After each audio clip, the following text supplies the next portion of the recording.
Sir speaking about హామీలు మీరు అన్నారు కదా ఇప్పుడు. అవును. సో గవర్నమెంట్ ఈ మధ్య చాలా ఫ్రీబీస్ వస్తున్నాయి. అవును.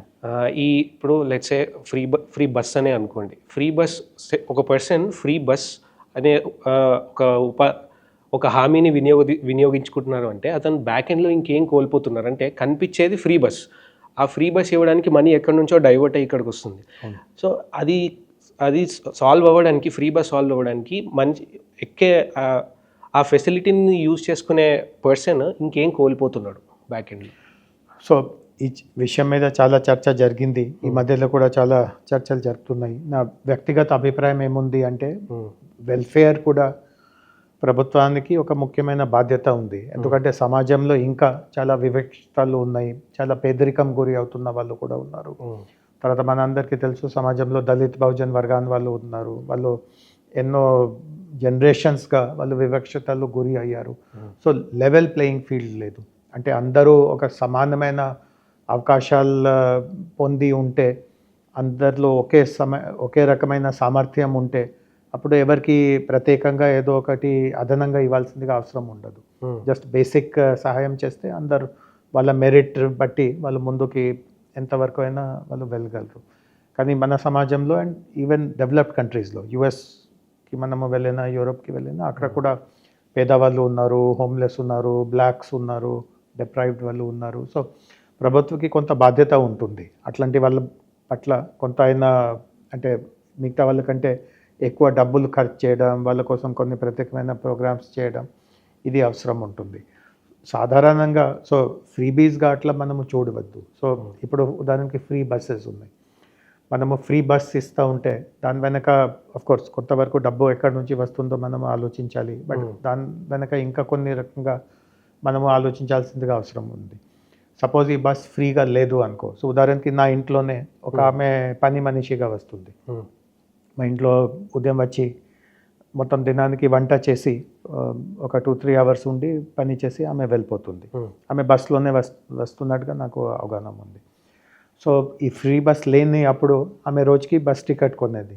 అంటే నాకు తెలియదు ఎక్కడి నుంచి వస్తుందో, ఎంత పే చేస్తుందో. బట్ అనుకోండి రోజుకి ఒక 100 రూపాయలైనా ఆమె ఖర్చు చేసేది. నెలకి 3,000 రూపాయలు ఆమె ఖర్చు చేసేది. మేము కొంత శాలరీ ఇస్తాము, బట్ 3,000 ఎట్లయినా ఆమెకి ఖర్చు అయ్యేది. ఆమె అంత రిచ్ ఫ్యామిలీ నుంచి కాదు. మా ఇంటికి వచ్చి వంట మనిషిగా పని చేయడం అంటే దాని అర్థమే ఆమె చాలా ఏదో సమృద్ధి ఉన్న కుటుంబానికి చెందిన ఆవిడ కాదు. సో 3,000 ఖర్చు కూడా ఆమెకి ఒక రకంగా చూస్తే ఒక భారమే. బట్ సపోజ్ ఇది రేపు ఆమెకి బస్కి టికెటే అవసరం లేదు, ఫ్రీగా రావచ్చు. సో 3,000 ఆమె చేతిలో ఇన్కమ్ పెరుగుతుంది కదా.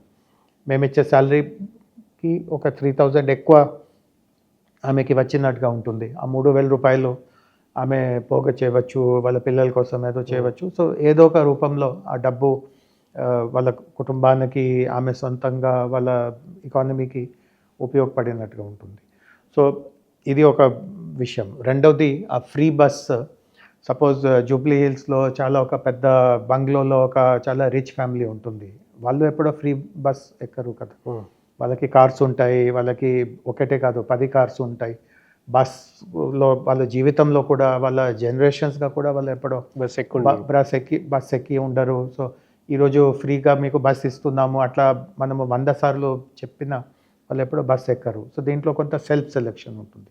అంటే ఎవరికి అర్హత ఉందో కార్లో ప్రయాణం చేయడానికి, ఇంకొక రకంగా ప్రయాణం చేయడానికి, వాళ్ళు ఎప్పుడో బస్ ఎక్కరు. సో సెల్ఫ్ సెలెక్షన్ ఉంది. ఇట్లాంటి పథకాలు మనము అక్కడ బస్ డోర్ దగ్గర మీరు పేదవాళ్ళు కాదా అట్లా విచారించాల్సిందిగా కూడా అవసరం లేదు. వచ్చిన ప్రతి ఒక్కరే అట్లాంటి వర్గానికి చెందిన వాళ్ళు ఉంటారు. సో ఇట్లాంటి కార్యక్రమం ద్వారా అంటే మనము ఒక వర్గానికి కొంత ఇన్కమ్ పెంచుతున్నట్టుగా ఉన్నాము. ఎందుకంటే వాళ్ళ ఖర్చులు మనము తగ్గిస్తాం. సో అండ్ గవర్నమెంట్కి కోర్స్ రకరకాలుగా రెవెన్యూస్ వస్తాయి, ట్యాక్సెస్ ఉంటాయి, మనము బారోయింగ్స్గా డబ్బు సమకూర్చుకుంటాము. సో దాంట్లో ఎంత భాగం మనము ఇట్లాంటి లేని వాళ్ళ కోసం ఖర్చు పెడతా ఉంటే దాంట్లో అన్యాయం ఏం లేదు, అట్లా నా వ్యక్తిగత అభిప్రాయం. బట్ టార్గెటింగ్ కరెక్ట్గా ఉండాలి. కొన్ని దాంట్లో సెల్ఫ్ సెలెక్షన్స్ ఉంటాయి. మీరు దానికోసం ఒక వ్యవస్థ పెట్టి మనిషి మీద నిఘా పెట్టాల్సిందిగా అవసరం లేదు. అంటే వినియోగించుకుంటున్న వాళ్ళు సాధారణంగా ఆ వర్గానికే ఉంటారు. ఉదాహరణకి ఇంకొక పథకం ఒక సుమారు 20 సంవత్సరాల క్రితం కేంద్ర ప్రభుత్వం ప్రవేశపెట్టింది, ఉపాధి హామీ పథకం. అంటే మీరు ఈ వ్యవసాయం లేని సమయంలో కూడా మీకు ఏదైనా ఆదాయం సమస్య ఉంటే ప్రభుత్వం కొన్ని పని కల్పిస్తుంది, అంటే కూలీ పని, మట్టి పని ఇట్లాంటివి.